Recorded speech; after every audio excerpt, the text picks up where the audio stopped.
अरे ये क्या! अदालत में सबूत थे, गवाह थे, फिर भी सच दबा दिया गया। तो क्या एक निर्दोष कैदी के लिए स्वयं जगन्नाथ महाप्रभु गवाही देने आ गए थे? बहुत समय पहले की बात है। समुद्र की गर्जना, शंखनाद और जय जगन्नाथ के नित्य घोष के बीच स्थित जगन्नाथ मंदिर केवल आस्था का केंद्र ही नहीं था, बल्कि लोगों का ये विश्वास भी था कि यहाँ बैठा प्रभु केवल पूजा नहीं सुनता, बल्कि अन्याय के विरुद्ध मौन न्याय भी करता है।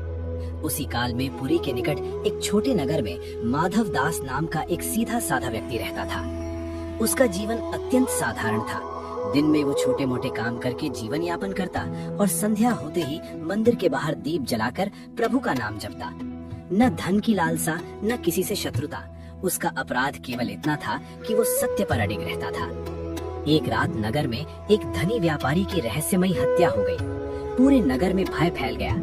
असली अपराधी प्रभावशाली था, इसलिए उसे बचाने के लिए षड्यंत्र रचा गया। झूठे गवाह खड़े किए गए और संयोगवश माधव दास को अपराध स्थल के पास देखे जाने की बात फैलाई गई। सत्य बोलने वाला माधव दास फंसा दिया गया। अदालत में उसके विरुद्ध गवाही दी गई, सबूत गढ़े गए और अंततः न्यायालय ने उसे आजीवन कारावास की सजा सुना दी। जब निर्णय सुनाया गया तब माधव दास ने कोई प्रतिवाद नहीं किया।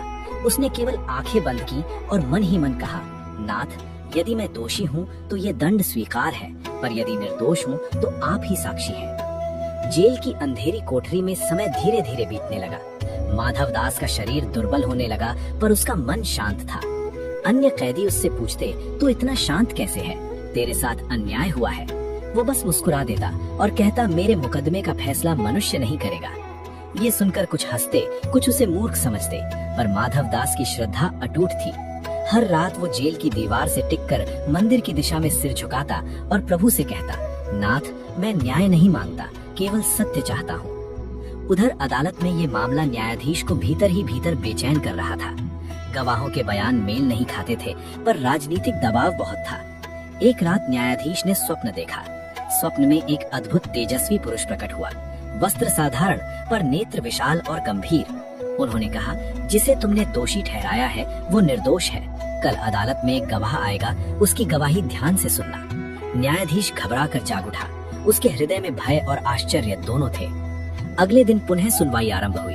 तभी अदालत में एक अजनबी प्रवेश करता है। उसका रूप साधारण था, पर चाल में विचित्र आत्मविश्वास। उसने स्वयं आगे बढ़कर कहा, मैं इस हत्या का प्रत्यक्ष साक्षी हूँ। पूरा न्यायालय स्तब्ध रह गया। न्यायाधीश ने पूछा, तुम्हारा नाम? वह शांत स्वर में बोला, नाम महत्वपूर्ण नहीं, सत्य महत्वपूर्ण है। उसने घटना का ऐसा वर्णन किया जो केवल वही जान सकता था जो उस रात वहाँ उपस्थित था।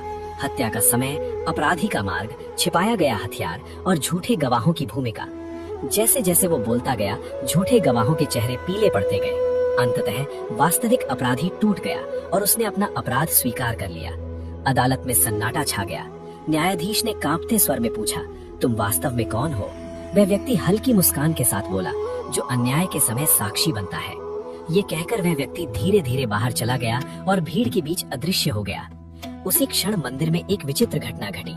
सेवायतों ने देखा कि प्रभु जगन्नाथ के श्री विग्रह के चरणों में धूल जमी हुई है, मानो वे कहीं बाहर से लौटे हों। ये देखकर वरिष्ठ सेवायत समझ गए कि प्रभु किसी लीला से लौटे हैं। उसी दिन माधव दास को जेल से मुक्त कर दिया गया। जब लोग उससे पूछने आए कि वो गवाह कौन था, तो माधव दास ने मंदिर की ओर देखकर केवल इतना कहा, जिसे मैं हर दिन साक्षी मानता था, वही आज सबके सामने गवाह बन गया।